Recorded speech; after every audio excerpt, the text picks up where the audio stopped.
La première vague de la nouvelle monnaie malienne est enfin arrivée à Bamako ce après-midi. Cela est passé presque inaperçu, mais des personnes avisées nous ont fait part de cela en guise d'informations secrètes.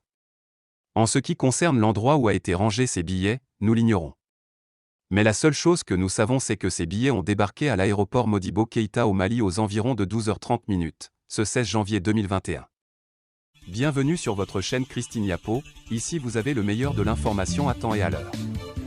Ne manquez donc pas de vous abonner à la chaîne, et d'activer la cloche de notification pour toujours être au parfum de l'information africaine et même mondiale.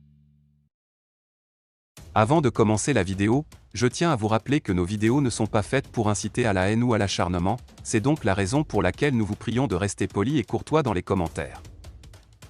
Dans le projet de fabrication de la nouvelle monnaie africaine, plus précisément malienne, l'ex-président des États-Unis Donald Trump devra jouer un très grand rôle. En effet, la Trump Taiwan est une entreprise de fabrication du papier qui sert à imprimer les billets de banque.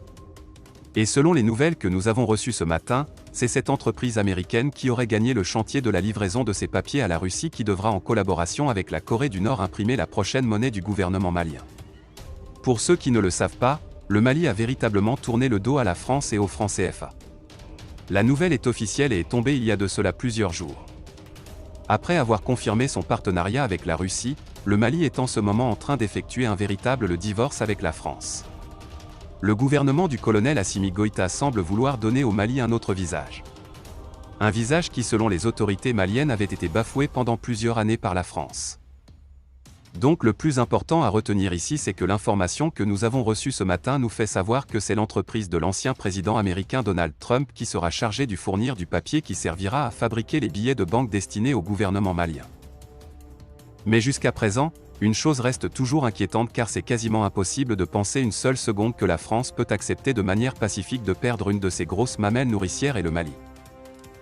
Espérons seulement que la Russie, pays sur lequel compte en ce moment tout le gouvernement et le peuple malien, sera sincère, et loin de chercher à exploiter le Mali, doit plutôt favoriser sa croissance économique et même militaire, comme cela a été conclu avec le ministre des Affaires étrangères malien.